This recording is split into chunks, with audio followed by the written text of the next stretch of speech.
Hello student, welcome to my channel. पिछले video में मैंने आपको कुछ टाइम एंड डिस्टेंस के कुछ क्वेश्चन बताए थे। आज हम उन्हीं को आगे लेके हम बात करेंगे, जिनमें से अगला क्वेश्चन हम लोग लेते हैं। बिल्कुल छोटा सा क्वेश्चन है। Walking with 3/4 of usual speed a man misses the train by 5 minutes. What is his usual time to reach the station?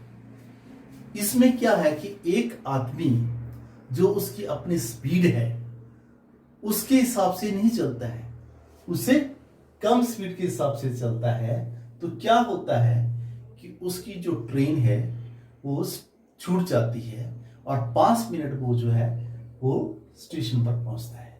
तो आपने बताना है कि उसका घर से और स्टेशन तक पहुंचने में कितना टाइम लगता है, ये टाइम पूछा है। अब हम यहां से स्टार्ट करते हैं। पहले देखिए हमारे पास ये इसकी 3/4 कौन सी, जो उसकी अपनी पुरानी स्पीड थी उससे वो चलता है, तो उससे क्या होता है कि वो आदमी स्टेशन पर 5 मिनट लेट पहुंचता है। अब देखिए इसमें, अब हम सपोज करते हैं let the usual speed be S.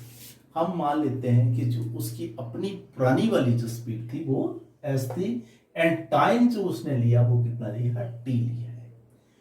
अब न्यू केस में क्या होगा, now in the new case उसकी स्पीड जो होती है 3/4 एस हो जाती है, और टाइम कितना हो जाएगा उसका, अब टी नहीं होगा, अब होगा 4/3। इसमें से बहुत सारे लोग पूछेंगे कि ये 4/3 क्यों हो गया। इसलिए क्योंकि हमारे पास एक फार्मूला है जिसमें हमने स्पीड इज इक्वल टू था total distance over time taken, ये हमने किया हुआ है। तो इस फार्मूले को जब हम देखते हैं तो speed is inversely proportional to time, inversely proportional. तो इसलिए हमने ये हमारे पास स्पीड ऑलरेडी 3/4 है, और ये हमारे पास क्या है 4/3 हमारे पास ये स्पीड पहुंच गई। अब देखें दोनों केस में आगे, ये उसकी पुरानी स्पीड है और ये पुराना उसका टाइम है। नए के अनुसार क्या हो गया, ये उसकी नई स्पीड है और ये इसका नया टाइम है। दोनों केसेस को हमने समझ लेना पहले। तो ये दोनों केसेस हमने समझ लिए। अब इससे क्या होता है उसको, कि उसको क्या होता है कि ही रीचेस 5 मिनट्स लेट। अब वो 5 मिनट क्या करता है, लेट पहुंचता है। तो अब हमने फार्मूले के अनुसार देखो, यहां 5 मिनट्स क्या है, दैट इज टाइम। तो हमने क्या है, टाइम को ही लेना है। अब देखें नए के हिसाब से हम क्या करेंगे, 4/3 T minus T equal to 5। 5 minute वो लेट पहुंचा है, ये टाइम लेना जो हमें यहाँ पे दिया गया, ये बड़ा टाइम हमने लेना। अब हमारे पास ये फार्मूला बन गया 4/3 T minus T that is equal to 5। अब इसको हम आफ्टर कैलकुलेशन करेंगे तो ये 4/3 और टी को हमने बाहर ले लिया है और दैट इज इक्वल टू 5। अब टी क्या है, 4 में से 3 चले गए, 1 रह गया, तो टी इज इक्वल टू 5। इसका जो एलसीएम था दैट इज 3, और 3 को हमने इसके साथ मल्टीप्लाई कर दिया है, तो ये हमारे पास कितना हो गया है, 15 मिनट हो गया। बड़ा सिंपल क्वेश्चन है, कुछ ज्यादा नहीं है, बस थोड़ी सी टेक्निक इसमें आपने लगानी है और उसके हिसाब से इसमें आपने देख लेना है। उसका देखो हमें दो चीजों का टाइम ख्याल रखना है। पहले केस में हमने स्पीड ली है और टाइम लिया है। दूसरे केस में क्या हुआ है, टाइम और स्पीड, इसका जो हमारे पास जो अनुपात है जिसको बोलते हैं स्पीड इज क्या होता है, इनवर्सली प्रोपोर्शनल टू टाइम, उसके हिसाब से इसको हमने चेंज कर दिया। और जो व्हाट एवर द क्वेश्चन में क्या दिया था कि 5 मिनट्स वो लेट था, वो हमने यहाँ पे लिख लिया और ये टाइम के हिसाब से इक्वेशन बनाई, और then we are able to get, हमारा क्या होगा, we are find out the solution. अब हमें ये पता लग गया कि उसका क्या सॉल्यूशन है। उसको पूरे कितने, यहां से 15 मिनट पहुंचने में लगते थे। तो हम लोग अब अगला क्वेश्चन स्टूडेंट्स, अब हम दूसरा क्वेश्चन लेते हैं जिसमें है वो ये सेम क्वेश्चन है पर इसमें थोड़ा सा अंतर है। ये मैं दिखाने के लिए आपको एक और क्वेश्चन ले रहा हूं। Walking with 8/7 of his usual rate means speed है उसकी, a boy reaches his school 3 minutes early. पहले तो वो लेट था, पिछले वाले क्वेश्चन में मैंने बात की थी उसमें, अब क्या वो 3 मिनट पहले पहुंच जाता है, 3 मिनट पहले पहुंच जाता है। Find the usual time to reach the school, कि अब बताना है उसको स्कूल पहुंचने में कितना टाइम लगता है। सेम वही, let the usual speed be S, और टाइम हमारे पास होगा टी ले लिया। जैसे पिछले क्वेश्चन में हमने किया था, स्पीड को हमने एस में लिया था और टाइम को हमने टी में लिया था, वैसे हमने अब दूसरे हिसाब से क्या हो गया, अब उसकी स्पीड जो है ये है, अब उसकी स्पीड जो चेंज हो गई है 8/7s में कर लिया हमने। और फिर हमारा पास जो टाइम होगा, जैसे कि मैंने पिछले क्वेश्चन में भी बताया था कि ये जो स्पीड है that is inversely proportional to time, तो हमने इसको चेंज करके 7/t में ले लिया। ठीक है, अब देखो as per the question condition, जैसे क्वेश्चन की कंडीशन है कि वो 3 मिनट क्या करता है पहले पहुंच जाता है। नाउ 3 मिनट्स अर्ली है। अब हमने सेम इक्वेशन यहां से अप्लाई की, 7/8t minus T that is equal to -3। ये -3 हमने क्यों लिया, पिछली बार हमने +5 लिया था, इस बार हमने -3, क्योंकि वो क्या पहले पहुंच जाता है, ये अर्ली है, ये लिखा हुआ मैंने ये मार्क किया आपको कि अर्ली जब पहुंचेगा तो हम लोग यहाँ पर माइनस करेंगे, और हमने इसमें से इसको माइनस किया। जब हम ये टी माइनस करेंगे तो नेचुरली हमारे पास यहाँ भी क्या आएगा माइनस, और यहाँ भी माइनस, तब माइनस माइनस आपस में कैंसिल होके पॉजिटिव बन जाएंगे। आफ्टर द कैलकुलेशन 7/8 माइनस 1, और ये हमारे पास आ गया 7 - 8 -t -1 -t, और ये -3 मल्टीप्लाई 8 इसका एलसीएम है, और ये हमारे पास ये माइनस और माइनस आपस में कैंसिल हो गए, और इनको हमने मल्टीप्लाई किया, दैट इज 24 मिनट्स। तो इसमें बस एक चीज मैंने आपको बतानी थी, इसमें एक ही चीज है कि जब आप अर्ली पहुंचेंगे तो आपको माइनस में यहाँ पे टाइम लेना पड़ेगा, अगर आप पहले पहुंच जाते हैं तो यहाँ पर हम लोग प्लस रखेंगे। तो मेरे ख्याल ये बात क्लियर होगी। अब हम एक और क्वेश्चन, अब स्टूडेंट में ना आपको अगला क्वेश्चन कराने से पहले एक आपको एक्सरसाइज के लिए क्वेश्चन होगा। ये जैसे 2 क्वेश्चन कराए वैसे देखिए, walking with 5/7 of his usual rate, a man reaches 14 minutes late.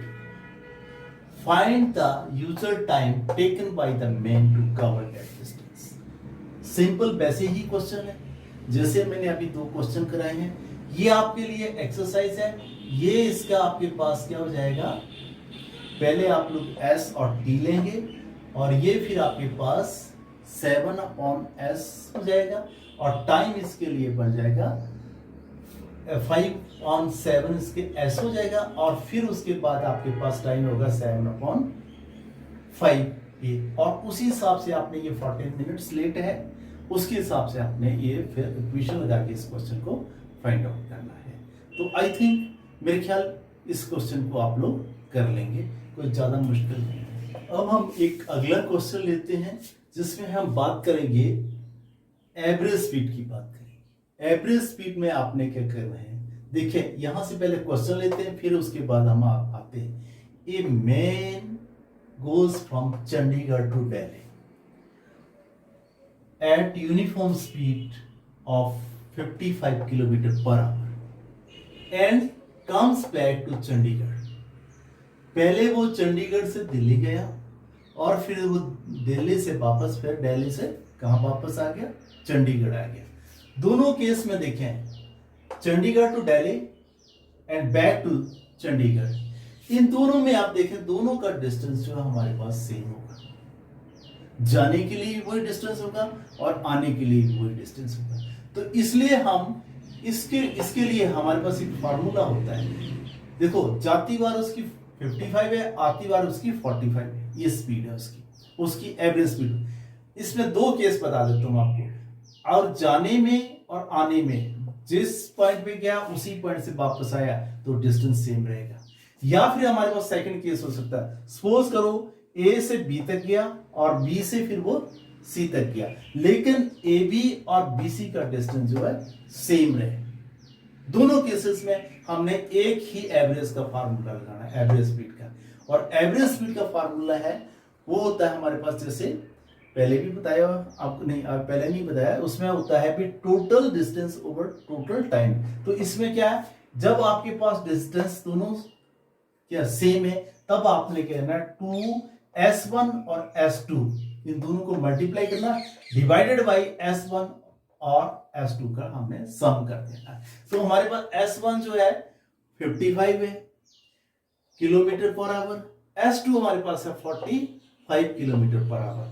ये फार्मूला हमने कब अप्लाई करना है, ये तभी हमने अप्लाई करना व्हेन द डिस्टेंस आने का भी जाने का भी, या दो जगह आप लोग जा रहे हैं तो बीच में आपकी स्पीड कुछ और होती है कुछ और, लेकिन दोनों का डिस्टेंस जो है एक जगह से दूसरी जगह पहुंचने तक सेम, वही फिर आपका आगे वाला डिस्टेंस भी सेम होगा। मान लो यहां से ए से बी तक उसका डिस्टेंस 100 किलोमीटर है, तो आगे भी कितना होना चाहिए, 100 ही होना चाहिए। और हम दूसरे अगर मैथ के तरीके से, तो ए से बी तक कितना डिस्टेंस x होना चाहिए और बी से सी तक भी डिस्टेंस x ही होना चाहिए। तो ये अगर सेम डिस्टेंस, तो हम लोग ये एवरेज स्पीड का फार्मूला लगा लेंगे 2 और उसको मल्टीप्लाई करेंगे s1 से, फिर मल्टीप्लाई करेंगे हम s2 से, देन डिवाइडेड बाई s1 और s2 दोनों का सम करके। अब हमने देखा 2 मल्टीप्लाई 55 मल्टीप्लाई 45 अपॉन दोनों का सम करके ये 100 आया हमारे पास।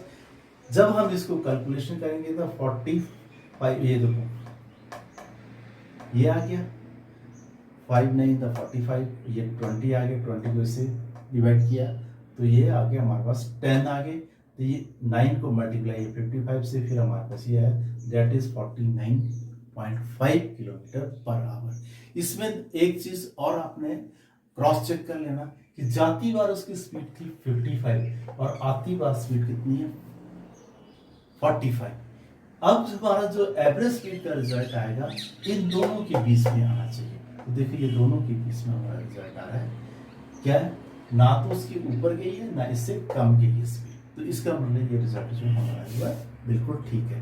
तो आई थिंक मैंने आज आपको तीन क्वेश्चन करवाए हैं, एक मैंने आपको एक्सरसाइज के लिए भी दिया है, तो आप इस एक्सरसाइज को भी जरूर करें, इसको भी। अगले मैं वीडियो में आगे भी स्पीड के कुछ क्वेश्चंस लूंगा और उन्हें मैं डिटेल में आपको समझाऊंगा। तो I think these are simple.